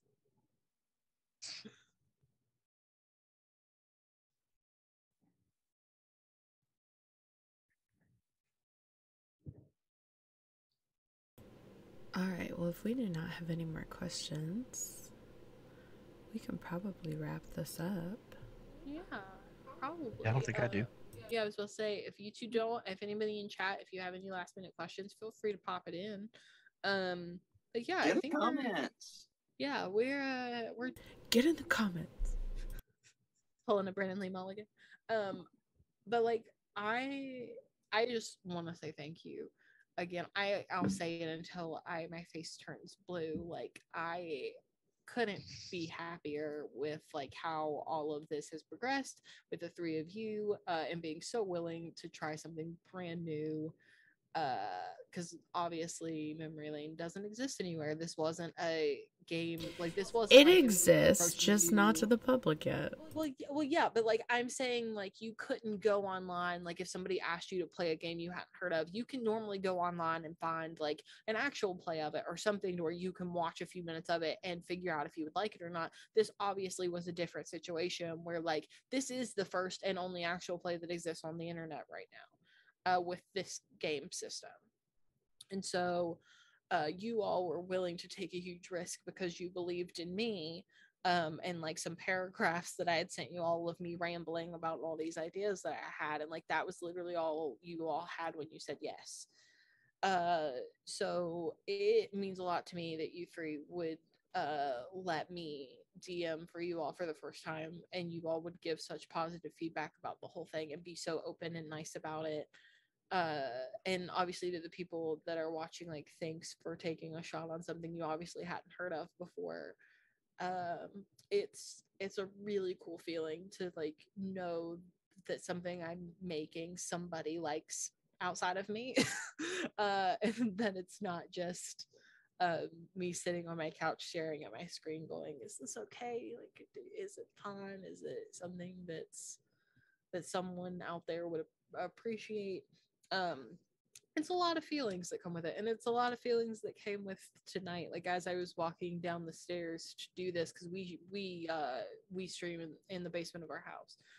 So as I was walking down the stairs to do this tonight, I had like a lot of mixed feelings about it, because I obviously am planning to have a season 2 and a season 3, if I can pull them off. Like I am planning for Grimsby to not die right here, but the stories that I set to tell this season with you three, they're done. You know, those moments that you have for the first time, of like the first time you learn you have siblings, or the first time you learn about your family's car crash, or the first time you learn that your mom isn't dead, like those moments happened and they're gone. Like they live on the internet, which is really cool. Forever. Yeah, forever. And at some point I will go back and watch all of these like years down the line to remember what the show was. But this story that I dreamed up in Kylie's small Indiana apartment, last June, last July, something like that. Like that moment from me sitting on the couch and going, what if this was a thing, to right now where we're ending it and it's done now. Like there's a lot of feelings in that sort of all hit me like a bus when we were walking down to do it. So yeah, it's a lot. And I rambled a lot there, but I hope you know that I appreciate you for watching this, for playing this, for reading the playbook and telling me whether it was good and it made sense or not. All of those things, because they all meant a lot. Brian wants to know, how cool is it to see it all come to fruition? It's amazing, to be really honest.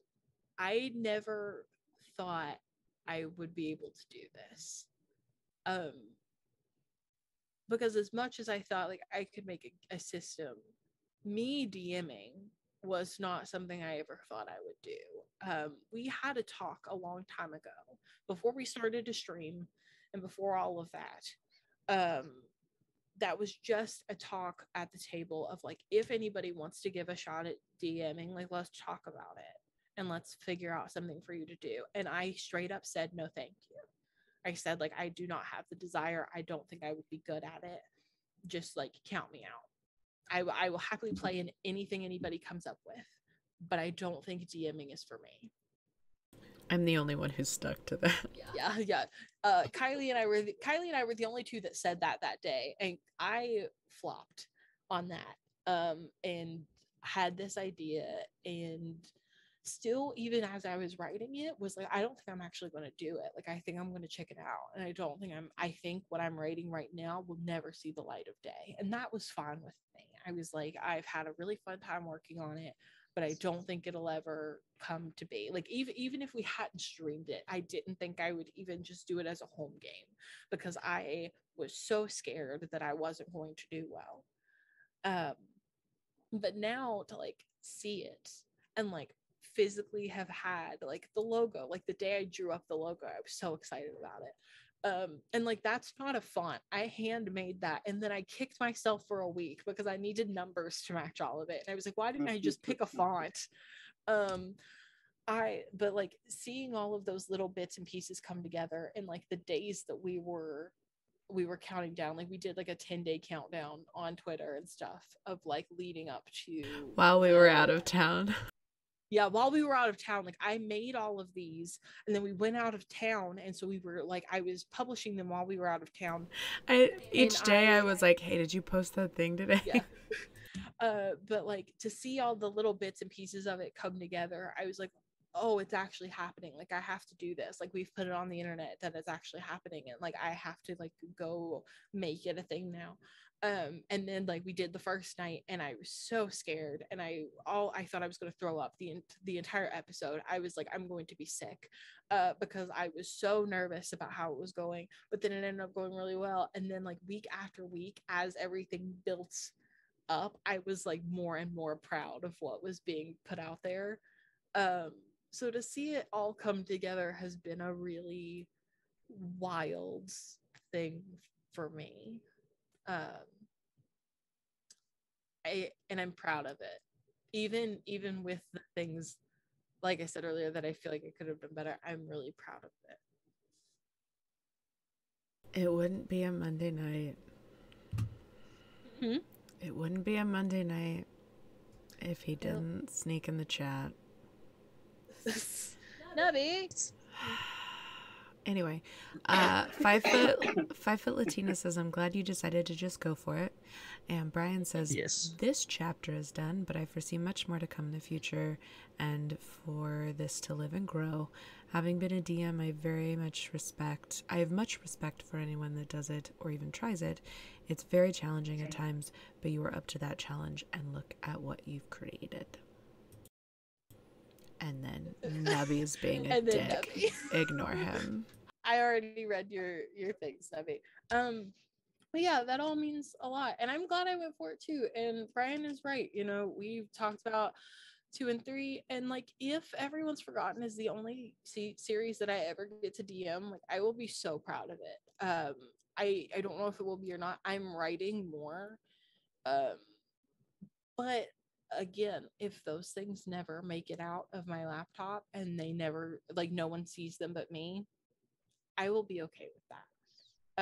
Because I'm working on the concept of creating to create, and not necessarily creating to like show everyone, and just like be proud of my own work and things like that. So like, are there stories that I would love to tell outside of Grimsby?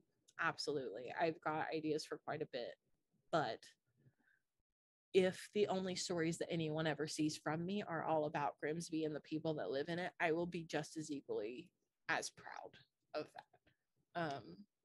We'll see. Who knows? I'm not going to count anything out, because you never know. You did good, kid. You did good. True. You made me cry a lot, but in good ways. Like, y'all are about to make You me cry did right actually now, make me so- cry once. Do it. You I did did. actually make me cry. So I did. It was nice. it got real fast that day.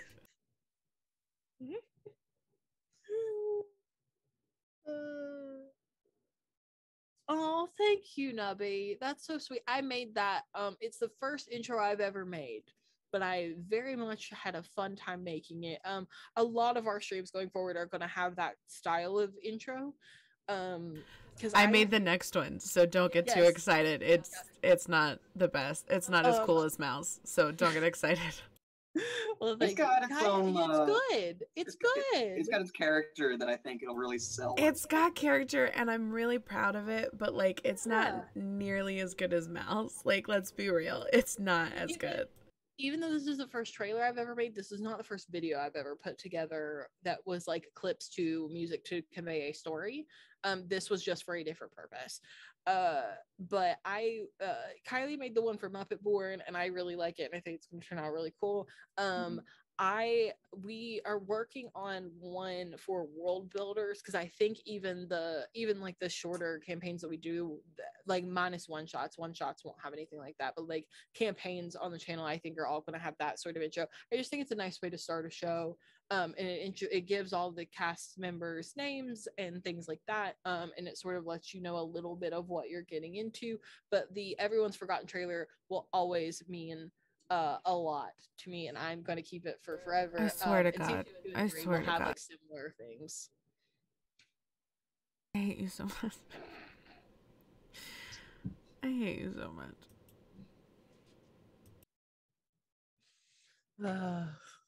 I love it. It's way better than my face, in my opinion. Oh, stop but it. My opinion is very different than everyone else's opinion, so there's that.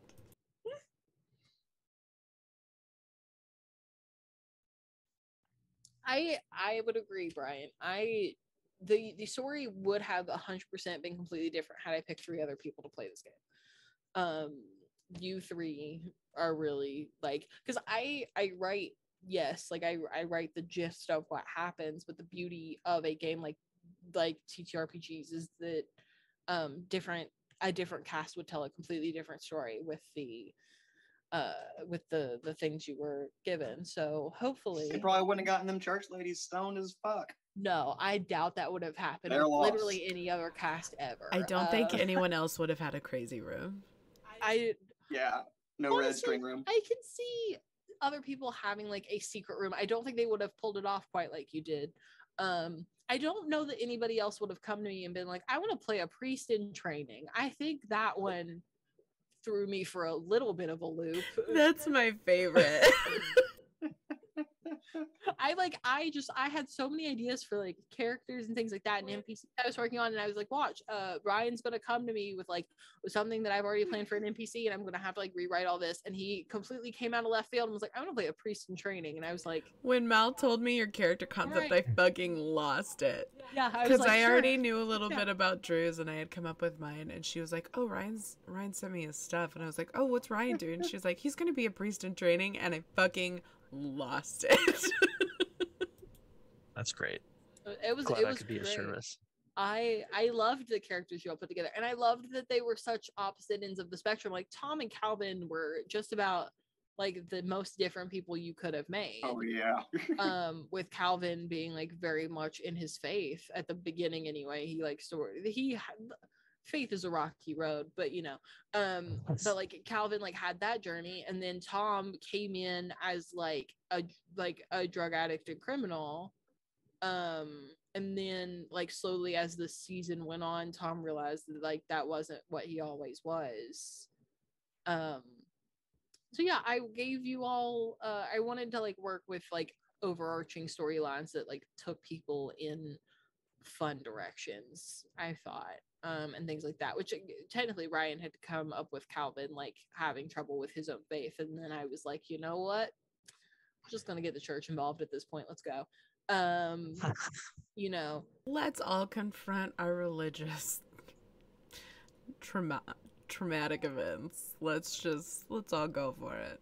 Also, I swear to God, I'm going to mute you and delete every single one of your comments as a mod. I swear. Nubby, we'll talk about it. We're Facebook friends. We'll talk about it. No.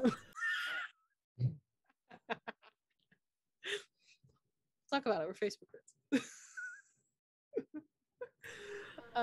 I don't think you understand. I will smother you in your sleep.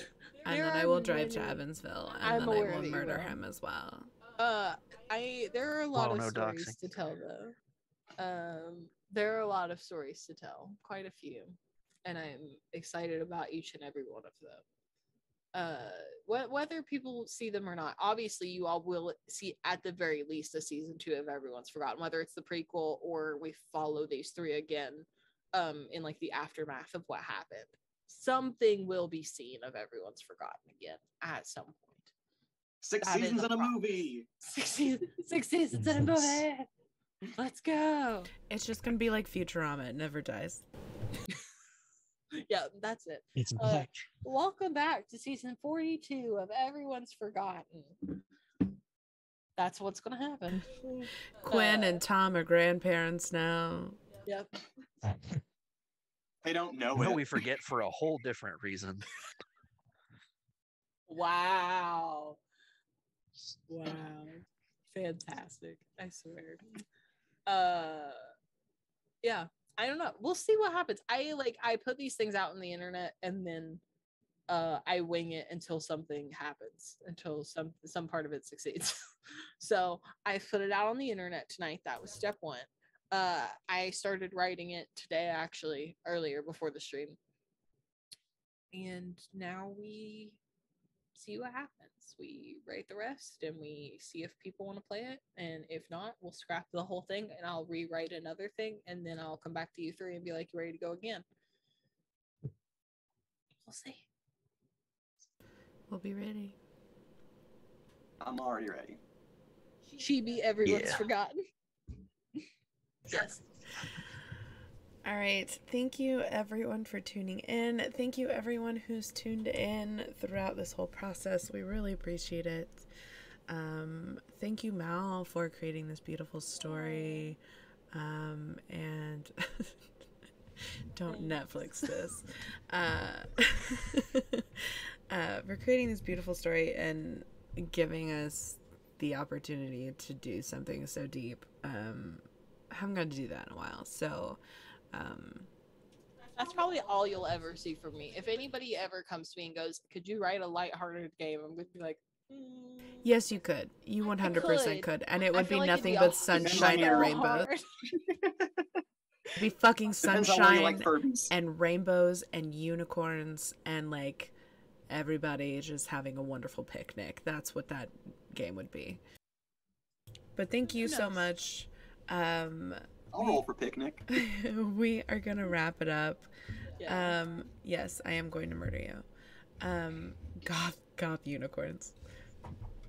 There you Yes. go. There you go. As somebody who's been described as a candy-coated goth, Barbie necromancer, and a spicy honey butter, I will absolutely Don't take forget off- 1940s Space Alien. Oh yes, and my new favorite, well, one of my new favorites. It's top 3 at least. A 1940 Space Alien. It's gonna be great. But thank you for joining us for Everyone's Forgotten Season 1. We will be back Yeah. in some Yeah. capacity for at least a Season 2, maybe Season 2 and Maybe 3. season 3. Yeah. But next up we have got more Avernus on Thursdays. But next up on Mondays we are going to have our World Builders campaign, which we're still working on. We're still finalizing characters and things along those lines. But yeah, we will keep you updated on that. We need to start working on Just that. look on Twitter. Yeah. Look on Twitter.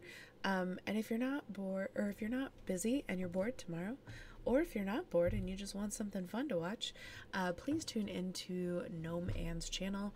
I'm pretty sure I shared it to both my personal Twitter and the channel's Twitter for Be Gay Do Crime tomorrow. Have no idea what we're walking into, but I'm so fucking excited about it. We are gonna get into so many shenanigans with very little consequences, I've noticed. Nope. There are like no Almost none. there are almost no consequences for our shenanigans because that's the point of the game. It is very possible to get a total party kill in Be Gay Do Crime, and it's very possible that you have to make a new character to join the Alphabet Mafia, and you started initiating. We got so But this close is- last time. Very close, but we haven't done it yet. Wix and what's the name of your character? Spirit. Yeah, Wix and Spear are still going strong. We're going. So We're going. Hit level 4. Feel good about it. But yeah, everyone have a wonderful night. Hopefully we will catch some of you tomorrow over on Gnome Anne's channel. Otherwise, we will see you on Thursday for Avernus, or Thursday if you're over at Dat Network for Avatar. Or on Saturday, I'm on Band of Badgers for Wild Beyond the Witchlight. It's our live session 0, so half of it is going to be us talking about our characters and stuff like that. And then the last half of session 0 is going to be us all attempting to make it into the carnival. So yeah, it ought to be really fun, and that's at 4 Eastern, 1 Pacific, and 9 over in the UK where they are, because Band of Badgers is a UK based show. All right, so one more time, we will play our trailer, and then we will see you soon for another installment in the near future of Everyone's Forgotten. Bye. Bye.